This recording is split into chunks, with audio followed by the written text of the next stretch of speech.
आंधिय में जोत जगायण वाला सिंधी, आंधिय में जोत जगायण वाला सिंधी, आंधिय में जोत जगायण वाला सिंधी, आंधिय में जोत जगायण वाला। सुमगलीकरण ऐं बिना हिसाब किताब मिल्कियत रखण जी तुहमतुनि हेठि अंदरूनी सलामती कायम रखण वारे कानून हेठि इतिहास की एक निर्मम घटना ने इन्हें पुश्तैनी घरों से उजाड़ दिया और ये लोग यहाँ आए। 10 लाख से कुछ ज्यादा लोग, मगर ये देश तो पहले भी उनका ही था। आज भारत में 20 लाख से अधिक सिंधी हैं। भारत उनका देश है, उनका राज्य है।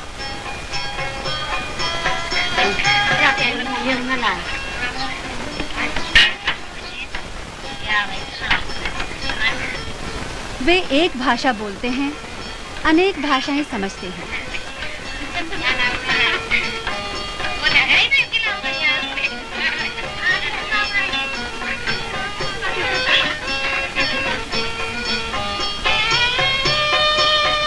इस विशाल देश के हर हिस्से में वे बसे हुए हैं।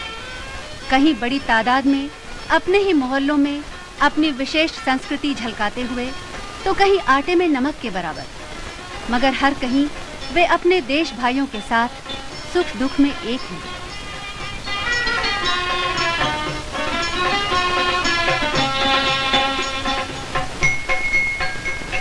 यहाँ वे व्यापारी नहीं, निर्वासित बनकर आए थे।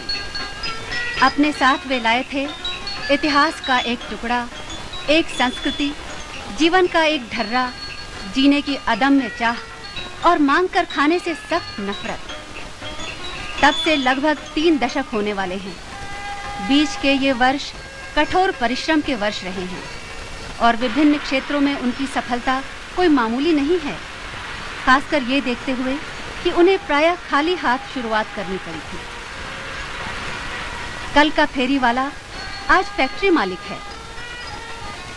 कल जो बच्चा सड़क पर चीजें बेचता था, आज सफल सेल्समैन है।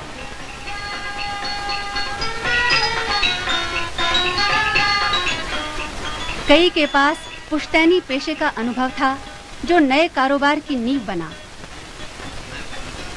मसलन शिकारपुरी महाजन को हिसाब लगाने में कमाल हासिल है।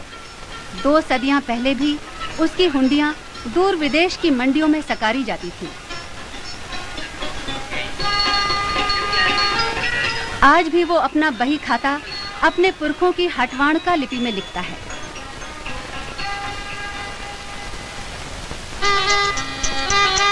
इनमें से अधिकांश ने आधुनिक जीवन के अनुरूप अपने को ढाल लिया है, नए धंधे व पेशे अपना लिए हैं। ओनरशिप फ्लैट्स की प्रथा सिंधियों की ही सूझ थी। आपको 2 बेडरूम 3 बेडरूम चाहिए, तो उसमें सतना बिल्डिंग में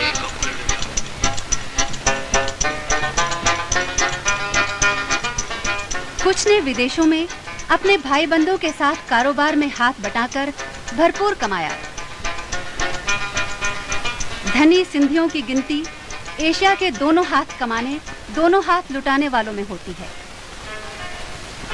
पापड़ खप्पे जरूर, सिंधी पापड़ जैसा ही नमकीन है सिंधी जीवन।